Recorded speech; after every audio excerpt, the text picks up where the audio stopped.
बड़ी खबर से करेंगे। हनुमानगढ़ से बड़ी खबर है। नगर पालिका पीलीबंगा के अध्यक्ष के खिलाफ लोगों का आक्रोश फूट पड़ा है। 2 पार्षदों के साथ 3 लोग पानी की टंकी पर चढ़े हुए हैं। पीलीबंगा के दुलमानी में पानी की टंकी पर चढ़कर प्रदर्शन किया जा रहा है। पालिका अध्यक्ष सुखचैन सिंह रमाना की कार्य प्रणाली से पार्षद नाराज चल रहे हैं, जिसे लेकर अब प्रदर्शन किया जा रहा है। पालिका अध्यक्ष के खिलाफ कई दिनों से पार्षद आंदोलन कर रहे हैं। कांग्रेस के पालिका अध्यक्ष का कांग्रेस के पार्षद ही विरोध करते हुए नजर आ रहे हैं। लगातार प्रदर्शन किया जा रहा है और अब पानी की टंकी पर चढ़कर भी प्रदर्शन को उग्र किया गया है। तस्वीरें सबसे पहले न्यूज 18 राजस्थान पर आपको दिखा रहे हैं, जहां पर 5 से समझाइश में पीलीबंगा पुलिस जुटी हुई है, लेकिन अब तक समझाइश हो नहीं सकी है। सहयोगी राजू रामगढ़िया इस वक्त हमारे साथ जुड़ चुके हैं। राजू, क्या वजह नगर पालिका पीलीबंगा के अध्यक्ष के खिलाफ इतना आक्रोश क्यों है पार्षदों में? पालिका अध्यक्ष सुखचैन सिंह रमाना, इनके खिलाफ करीब 1 दर्जन पार्षद पिछले 1 महीने से आंदोलन कर रहे हैं। बड़ी बात यह है कि इनमें से ज्यादातर पार्षद कांग्रेस के ही हैं, जबकि पालिका अध्यक्ष भी कांग्रेस के ही हैं। और इन पार्षदों ने करीब 1 महीना पहले कांग्रेस जिला अध्यक्ष को अब पार्टी से भी इस्तीफा दिया था, कांग्रेस पार्टी से। और तब जिला अध्यक्ष ने आश्वासन दिया था कि चूंकि इनका आरोप ये है कि जो पार्षद है वो अनियमितताएं करते हैं, भ्रष्टाचार करते हैं, अपनी मनमर्जी करते हैं, कहीं सुनवाई नहीं होती, अपने परिचितों को टेंडर दिए जा रहे हैं। कुल मिलाकर भ्रष्टाचार के आरोप पार्षदों के थे कि हमारी कहीं सुनवाई नहीं होती, हम कांग्रेस के पार्षद है, कांग्रेस की सरकार है, कांग्रेस का बोर्ड है, हमारी सुनवाई नहीं होती, भ्रष्टाचार हो रहा है। तो कांग्रेस जिला अध्यक्ष सुरेंद्र दादरी ने आश्वासन दिया था इनको कि जल्दी जो है आपकी जो भी मांग है, समस्याएं हैं, उनका समाधान कर दिया जाएगा। मगर कहीं कोई समाधान नहीं हुआ। कई दिनों से पार्षद जो है धरना प्रदर्शन कर रहे थे और आज वो पानी की टंकी पर चढ़ गए। पार्षदों का ये कहना है कि पालिका अध्यक्ष जो है अनियमितताएं कर रहे हैं, हमारी सुनवाई नहीं करते, इनको पद से हटाया जाए, बर्खास्त किया जाए। और दूसरी तरफ जो है कांग्रेस जिला अध्यक्ष है, उनका ये कहना है कि ये पार्टी का अंदरूनी मामला है और हम समझाइश में लगे हुए। कुल मिलाकर अभी जो है 2 पार्षद और उनके साथ 3 लोग पानी की टंकी पर। और साथ में ये भी बता दो कि टंकी के नीचे भी कई और पार्षद धरने पर बैठे हुए हैं इनके समर्थन में, और नागरिक भी धरने पर बैठे हैं। फिलहाल पीलीबंगा पुलिस और पीलीबंगा के जो तहसीलदार हैं वो समझाइश में जुटे हुए हैं, मगर वो अपनी मांग पर अड़े हुए हैं कि पालिका अध्यक्ष को बर्खास्त किया जाए, पद से हटाया जाए। जी बिल्कुल राजू, तस्वीरें भी हम देख पा रहे हैं जहां पर कुछ लोग तो पानी की टंकी पर चढ़कर प्रदर्शन कर रहे हैं, कुछ लोग नीचे भी धरना प्रदर्शन करते हुए नजर आ रहे हैं। मामला गंभीर इसीलिए हो जाता है कि क्योंकि कांग्रेस के पालिका अध्यक्ष हैं जिनके खिलाफ कांग्रेस के ही पार्षद सवाल खड़े कर रहे हैं। आप कह रहे हैं भ्रष्टाचार के आरोप लगा जा रहे हैं, क्या इसे लेकर जांच की जाएगी? कोई बयान सामने आया अधिकारियों की ओर से? जी बिल्कुल, अधिकारियों का तो यही कहना है कि जो भी शिकायत है उसका जो भी उच्चाधिकारी है उनको पत्र भेज दिया गया है। मगर पार्षदों का ये कहना है कि हम लगातार पिछले कई महीनों से कांग्रेस के पालिका अध्यक्ष पर लगा रहे हैं, मगर अभी तक पार्षदों का ये कहना है कि ना तो कोई कार्रवाई हुई, ना ही कोई समाधान हुआ, ना ही भ्रष्टाचार रुक रहे और ना ही पालिका अध्यक्ष को पद से हटाया जा रहा है। और इसी को लेकर उनका ये कहना है कि आज हम आक्रोशित होकर पानी की टंकी पर चढ़े और हम नीचे तभी उतरेंगे जब हमें ठोस आश्वासन मिले या कोई ठोस कार्रवाई हो। जी बिल्कुल राजू, नाराजगी है और ये नाराजगी अब दिख भी रही है जब पानी की टंकी पर चढ़कर प्रदर्शन किया जा रहा है। लेकिन आप बता रहे हैं कि लंबे वक्त से मांग की जा रही थी कि जांच की जाए, एक्शन लिया जाए, तब तो सुनवाई नहीं हुई। अब टंकी पर चढ़ने पे क्या इन्हें भरोसा है कि अब सुनवाई कर ली जाएगी, इनकी मांगों को पूरा किया जाएगा, जांच की जाएगी? अब पार्षदों का यही कहना है कि जब हम लगातार ज्ञापन देते रहे, हमने पार्टी से इस्तीफा दिया, हम अपनी मांग रखते रहे, हमारी जब कहीं सुनवाई हुई नहीं तो मजबूरन आज हमें टंकी पर चढ़ना पड़ा और अब जो है उग्र आंदोलन किया जाएगा, हम टंकी से नीचे नहीं उतरे। पार्षदों का यही कहना है कि अब एक तरफा फैसला होकर रहेगा जब भी हम नीचे उतरेंगे, उनका ये कहना। और अधिकारियों का ये कहना है कि हम समझाइश में जुटे हुए हैं और जो भी इनकी मांगे हैं, जो भी उसका समाधान हो सकता है उसका प्रयास किया जा रहा है। ठीक है राजू, आप नजर बनाए रखिएगा। बहुत शुक्रिया आपका तमाम जानकारियों के लिए। रुक लेते हैं एक और बड़ी खबर का। सीकर से बड़ी खबर है, भारी मात्रा में अवैध हथियार पकड़े जाने की सूचना मिल रही है। जीन माता पुलिस ने अवैध हथियार का जखीरा पकड़ा है, 7 लोगों के पकड़े जाने की भी सूचना है। सीकर में एक बड़ी वारदात को अंजाम देने वाली ये गैंग थी, लेकिन उसके पहले ही पुलिस को एक बड़ी सफलता हाथ लगी है, जहां पर हथियारों का जखीरा मिला है, साथ ही साथ कई लोगों को पकड़ा भी गया है। ये बड़ी सूचना निकलकर सामने आ रही है। संदीप सहयोगी हमारे साथ जुड़ चुके हैं। संदीप, एक बड़ी सफलता के तौर पर इसे देखा जा सकता है क्योंकि गैंग के वारदात को अंजाम देने वाली थी, क्या सूचना मिल पा रही है इसे लेकर? जीर्ण माता इलाके में जो जीर्ण माता थाना जो पुलिस है उसने ये पूरी कार्रवाई करी है और फिलहाल जो हमारे पास सूचना है उसमें ये बताया जा रहा है कि 7 लोगों को जो पुलिस ने पकड़ा है और इसके साथ साथ भारी मात्रा में उनसे जो अवैध हथियार बरामद किए गए। हालांकि पुलिस अधीक्षक परेश देशमुख 12 बजे इस पूरे मामले पर प्रेस कॉन्फ्रेंस करेंगे और उसके बाद इसका पूरा खुलासा हो पाएगा कि पुलिस ने आखिर कितनी बड़ी कार्रवाई की है, कितने हथियार पकड़े। लेकिन फिलहाल जो प्रारंभिक सूचना हमें मिली है उसके मुताबिक यह है कि बड़ी संख्या में हथियार मिले हैं, बड़ी संख्या में जो लोग जो मुलजिम है उनको पकड़ा गया और ये पूरा जो मामला जो बताया जा रहा है ये लूट डकैती और हत्या जैसी एक बड़ी वारदात को जो फिराक देने की कोशिश की जा रही थी, क्योंकि जो पुलिस सूत्रों का ये कहना है कि कुछ किसी की हत्या का बदला लेने के लिए भी ये जो लोग थे वो वारदात करने की फिराक में थे। इसके साथ साथ जो इलाके में डकैती की एक बड़ी प्लानिंग कर रहे थे। तो निश्चित रूप से ये प्रिवेंटिव एक्शन पुलिस का जो हुआ है जिससे कि ये वारदात तो विफल हुई है, इसके साथ साथ जो हथियार हैं वो भी बरामद किए गए हैं। तो एक बड़ी कार्रवाई कही जा सकती है और अब चूंकि पूरा मामला जो है वो प्रेस कॉन्फ्रेंस के बाद निकल करके आएगा कि आखिर क्या मंशा थी और किन को ये लोग मारना चाह रहे थे। बिल्कुल संदीप, अगर जुर्म करने से पहले ही अपराधी को पकड़ लिया जाए तो इससे बड़ी सफलता कुछ नहीं हो सकती है पुलिस के लिए। हालांकि वजह क्या रही थी इसके पीछे जो ये अवैध हथियार लेकर घूम रहे थे, क्या मकसद था, क्या हत्या लूट डकैती करने वाले थे ये तो जब पुलिस अधीक्षक परेश देशमुख प्रेस कॉन्फ्रेंस करेंगे तभी पता चलेगा। लेकिन ये सफलता मिली कैसे संदीप, कहां से सूचना मिली थी, कोई जानकारी मिल पाई है क्या इसे लेकर?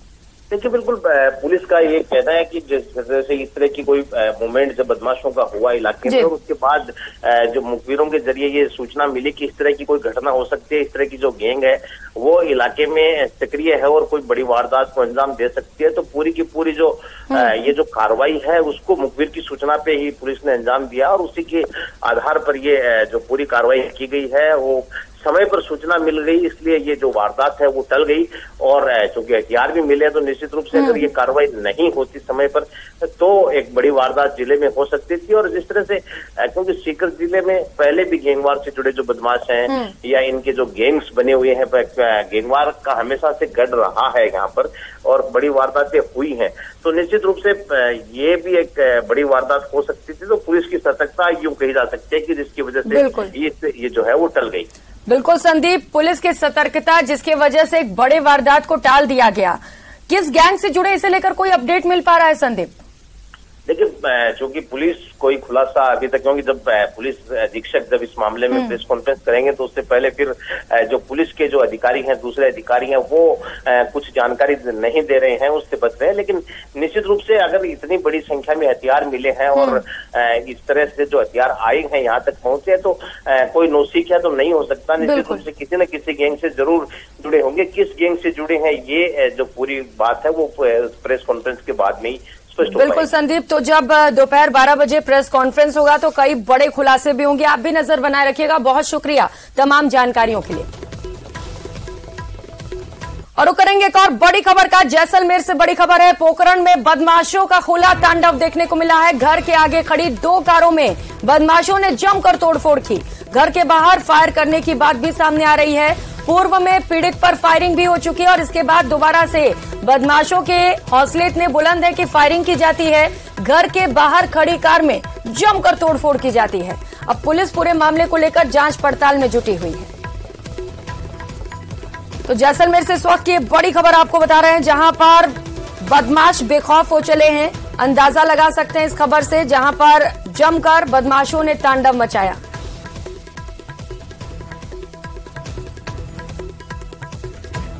सावलदान इस वक्त सहयोगी हमारे साथ जुड़ चुके हैं। सावलदान, जरा भी खौफ नहीं है पुलिस का बदमाशों में? तांडव मचाते हैं, 2 कारों में तोड़फोड़ करते हैं और बताया जा रहा है कि पूर्व में भी पीड़ित पर फायरिंग कर चुके हैं ये, तब कोई कार्रवाई नहीं की गई थी क्या?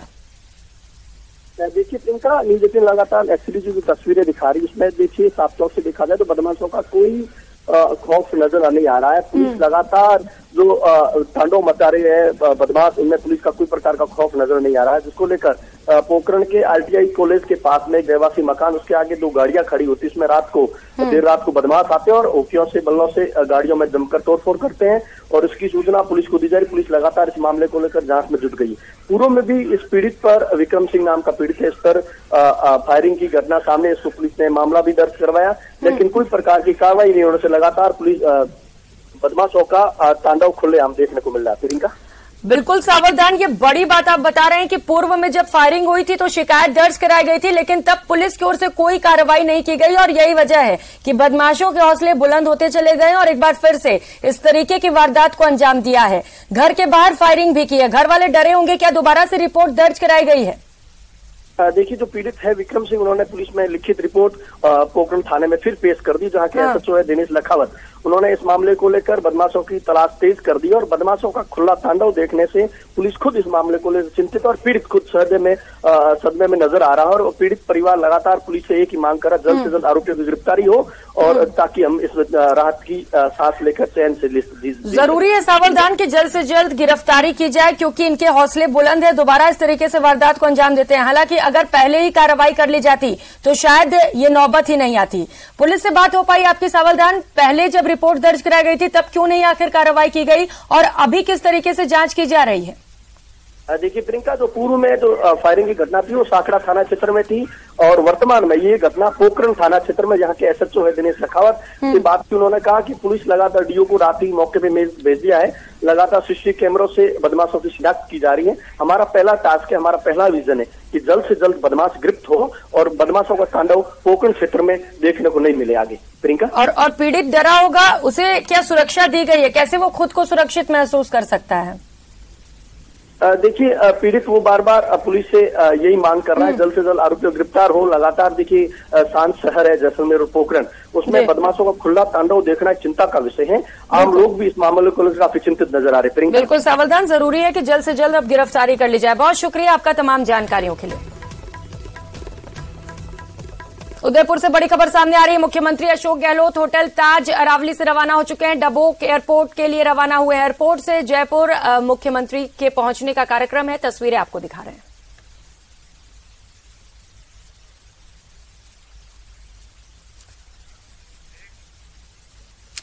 और मुख्यमंत्री अशोक गहलोत मिशन 2030 पर निकल चुके हैं, तैयारियों में लगातार जुटे हुए हैं। प्रदेश के विभिन्न वर्गों के साथ मुख्यमंत्री अशोक गहलोत संवाद भी करेंगे।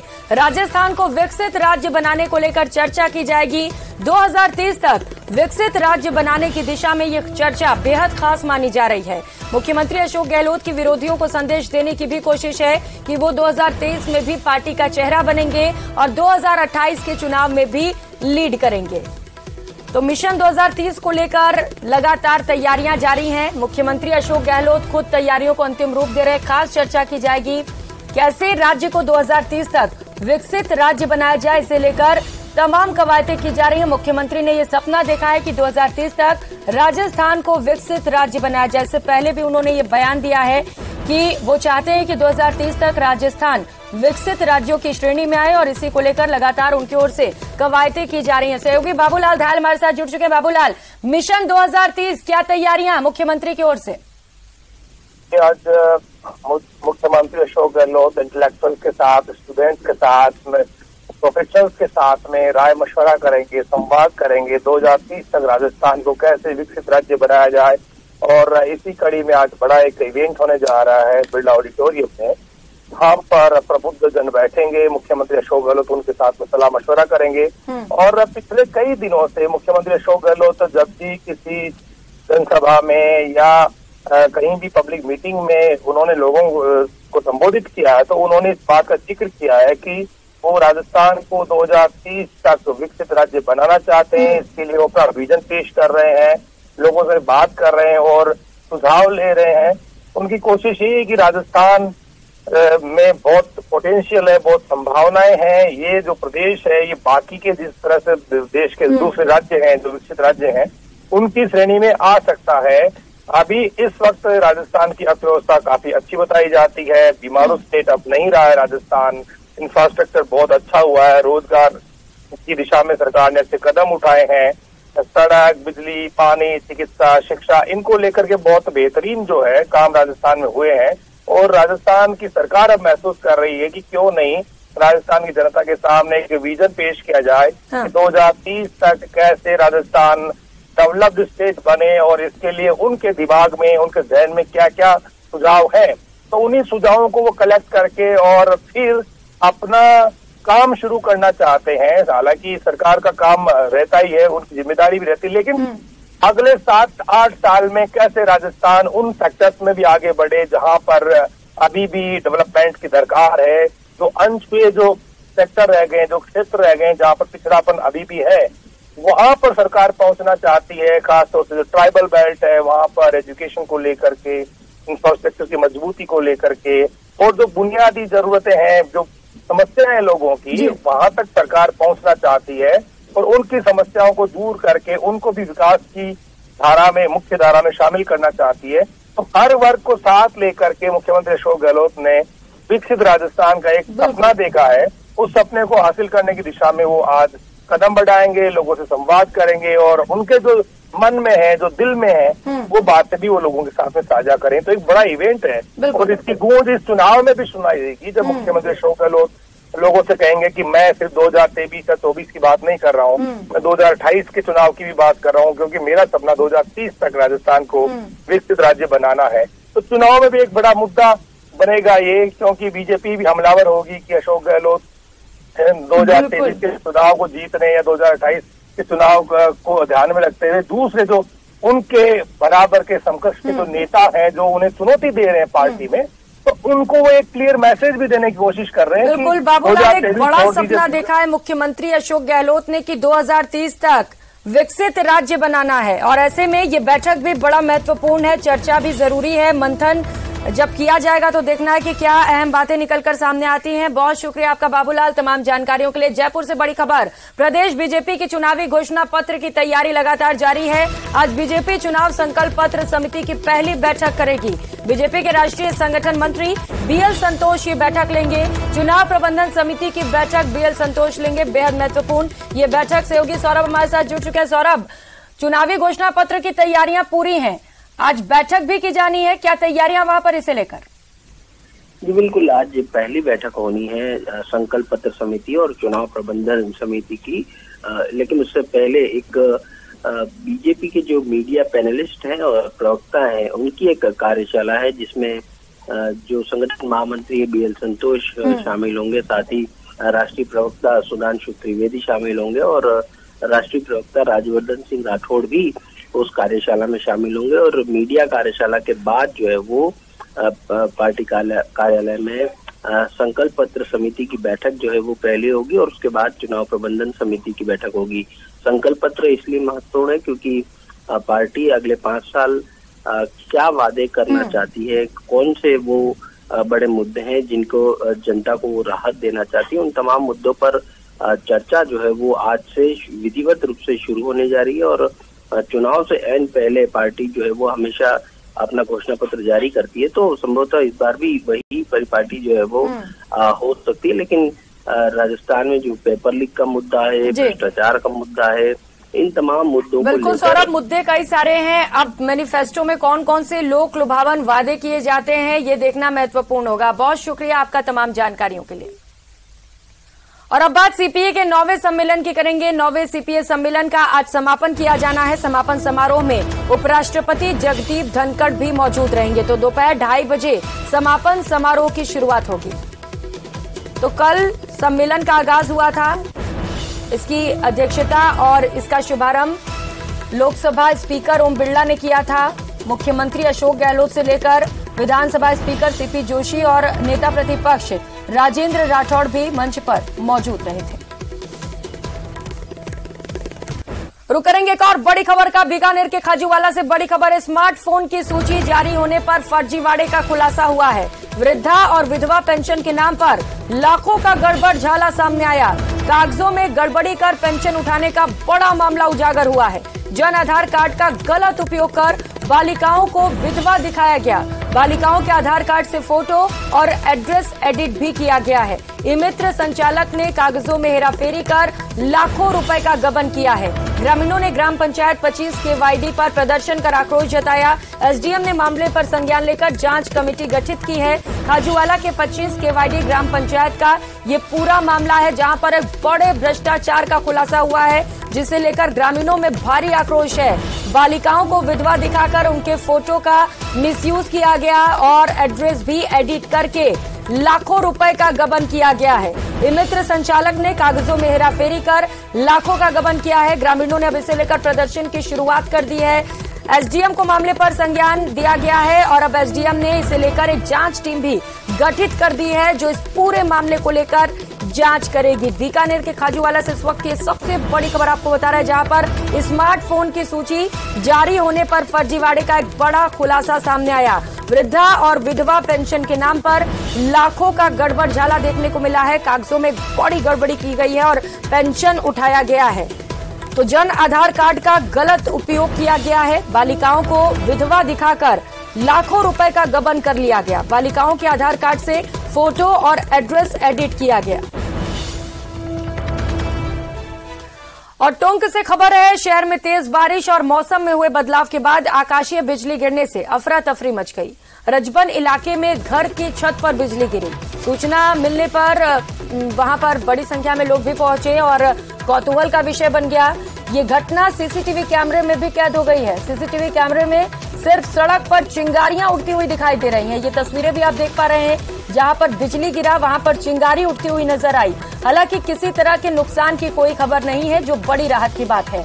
बिजली गिरने के बाद गली में अफरा तफरी का माहौल हो गया। लोग वहां पर पहुंच गए देखने के लिए और सीसीटीवी में ये पूरी घटना कैद हो गई। रुक लेते एक और बड़ी खबर का। चित्तौड़गढ़ से बड़ी खबर है। उपराष्ट्रपति जगदीप धनखड़ चित्तौड़गढ़ पहुंचे हुए हैं। सैनिक स्कूल स्थित हेलीपैड पर उपराष्ट्रपति पहुंचे। सैन्य अधिकारियों ने उन्हें वहां पर गार्ड ऑफ ऑनर दिया। कुछ ही देर में कार्यक्रम जो आयोजित हो रहा है वहां पर जगदीप धनखड़ पहुंचेंगे, विद्यार्थियों से संवाद भी करेंगे। तस्वीरें भी आपको दिखा रहे हैं। जगदीप धनखड़ इस वक्त चित्तौड़गढ़ पहुंचे हुए हैं। उपराष्ट्रपति के सम्मान में गार्ड ऑफ ऑनर दिया गया और कुछ ही समय में कार्यक्रम की शुरुआत होगी, जहां पर बतौर मुख्य अतिथि जगदीप धनखड़ शामिल रहेंगे। और बीजेपी की परिवर्तन यात्रा से जुड़ी इस वक्त की बड़ी खबर आपको बताते चले। बीजेपी के राष्ट्रीय अध्यक्ष जेपी नड्डा इसकी शुरुआत करेंगे। 2 सितंबर को त्रिनेत्र गणेश से इसका आगाज होगा। 3 से 5 सितंबर तक ये यात्राएं शुरू होंगी। 3 अन्य यात्राएं इसमें शामिल हैं जो 3 से लेकर 5 सितंबर तक शुरू की जाएंगी। बीजेपी के बड़े नेता इसका शुभारंभ कर सकते हैं। अमित शाह से लेकर रक्षा मंत्री राजनाथ सिंह और नितिन गडकरी भी इसका शुभारंभ कर सकते हैं। तो परिवर्तन यात्रा से जुड़ी बड़ी खबर आपको बता रहे हैं। ग्राफिक्स के माध्यम से आपको बता रहे हैं कि 2 सितंबर को त्रिनेत्र गणेश से यात्रा की शुरुआत होगी। 3, 4 और 5 सितंबर को यात्राएं अन्य जो हैं, क्योंकि कुल 4 यात्राएं निकाली जानी है, उनकी शुरुआत की जाएगी। त्रिनेत्र गणेश से 47 सीटों वाली यात्रा निकलेगी। जो गोगामेडी से निकलने वाली यात्रा है वो 50 सीटों को कवर करेगी। रामदेवरा से निकलने वाली यात्रा कुल 51 सीटों को कवर करेगी, 51 सीटों से होते हुए गुजरेगी। तो वहीं बेनेश्वर से निकलने वाली यात्रा 52 सीटों को साधेगी। बीजेपी के राष्ट्रीय अध्यक्ष जेपी नड्डा इसकी शुरुआत करेंगे और बीजेपी के बड़े नेता इसका शुभारंभ कर सकते हैं। गृह मंत्री अमित शाह से लेकर रक्षा मंत्री राजनाथ सिंह भी इसका शुभारंभ कर सकते हैं। नितिन गडकरी भी इसका शुभारंभ कर सकते हैं। ये अटकलें लगाई जा रही है क्योंकि परिवर्तन यात्रा बीजेपी के लिए बेहद खास यात्रा है, जिसके जरिए राज्य सरकार को घेरने की कोशिश की जाएगी। कौन कौन से परिवर्तन जरूरी है राजस्थान में, कौन कौन से बड़े बदलाव बीजेपी की सरकार आने के बाद होंगे, ये तमाम बातें लोगों के सामने रखी जाएंगी। और विधानसभा की कुल 200 सीटों को कवर किया जाएगा। चारों ओर से अलग अलग यात्राएं निकाली जा रही है, 4 अलग अलग यात्राएं। अब देखना ये महत्वपूर्ण होगा कि इसकी अध्यक्षता कौन करता है। कहा जा रहा है कि केंद्रीय नेतृत्व इसका शुभारंभ कर सकते हैं और नेतृत्व कर सकते हैं। तो बीजेपी मिशन 2023 पर निकल चुकी है और परिवर्तन यात्रा बेहद महत्वपूर्ण राजस्थान के लिए बीजेपी का मास्टर प्लान आपको बताते चले। बीजेपी राजस्थान में परिवर्तन यात्रा शुरू करेगी। परिवर्तन यात्रा में बीजेपी के शीर्ष नेता हिस्सा लेंगे। पहली यात्रा 2 सितंबर को सवाई माधोपुर के त्रिनेत्र गणेश मंदिर से शुरू होगी। परिवर्तन यात्रा का नेतृत्व वसुंधरा राजे करेंगी। इस वक्त ये सबसे बड़ी खबर आपको बता रहे हैं। नेतृत्व वसुंधरा राजे करने वाली हैं, पूर्व सीएम, जिसे लेकर लगातार ये सवाल उठ रहे थे कि वसुंधरा राजे को कब बड़ी जिम्मेदारी मिलेगी और अब वसुंधरा राजे को ये बड़ी जिम्मेदारी दे दी गई है। परिवर्तन यात्रा का नेतृत्व वसुंधरा राजे करेंगी। केंद्रीय गृह मंत्री अमित शाह यात्रा को हरी झंडी दिखाएंगे। दूसरी यात्रा 3 सितंबर को बेणेश्वर धाम डूंगरपुर से शुरू होगी। प्रदेश अध्यक्ष सीपी जोशी इसका नेतृत्व करेंगे। बीजेपी अध्यक्ष जेपी नड्डा इस यात्रा को हरी झंडी दिखाएंगे, जबकि तीसरी यात्रा जो कि 4 सितंबर को शुरू होगी, रामदेवरा जैसलमेर से यात्रा शुरू होगी। इसका नेतृत्व केंद्रीय जल शक्ति मंत्री गजेंद्र सिंह शेखावत करेंगे।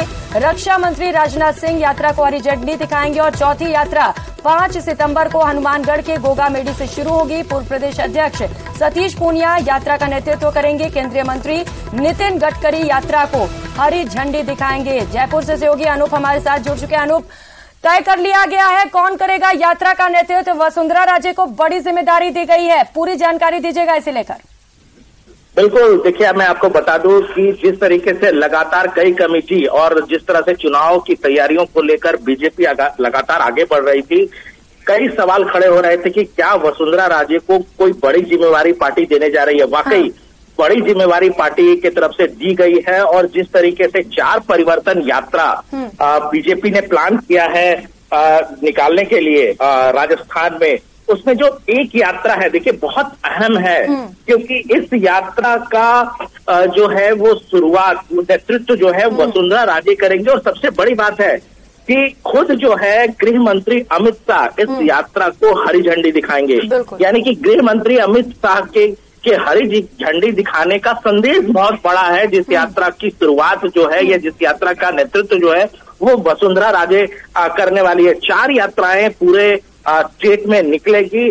जो वहां के बीजेपी के जो बड़े नेता है, चाहे वो गजेंद्र सिंह शेखावत हो, इसके अलावा सीपी जोशी हो, सतीश पूनिया हो, ये चारों यात्राओं का नेतृत्व ये 4 बड़े नेता जो राजस्थान के हैं, देखिए ये 4 बड़े नेता के तौर पर जाने जाते हैं और ये 4 यात्रा चारों अलग अलग दिशाओं में निकलेगी। और बीजेपी की पूरी कोशिश है कि जिस तरीके से कांग्रेस लगातार इस बात को प्रचारित कर रही है कि कहीं ना कहीं आंतरिक एक खटास है, कहीं ना कहीं एक संगठन में एक मनमुटाव दिख रहा है, ये सारी बातें अब इससे खत्म हो गई है कि किस तरीके से पार्टी एकजुट होकर के यात्रा निकालने वाली है और एकजुट होकर के कांग्रेस के नेतृत्व के खिलाफ लड़ने वाली है। जी बिल्कुल अनूप, एकजुटता का संदेश साफ तौर पर देने की कोशिश, क्योंकि जहां पर पूर्व सीएम वसुंधरा राजे को जिम्मेदारी मिली है तो वहीं प्रदेश अध्यक्ष सतीश पूनिया को भी ये बड़ी जिम्मेदारी सौंपी गई है। पूर्व प्रदेश अध्यक्ष, माफ कीजिएगा। बहुत शुक्रिया आपका तमाम जानकारियों के लिए अनूप। और फिलहाल यहाँ वक्त चला एक छोटे से ब्रेक का, लौटेंगे फौरन।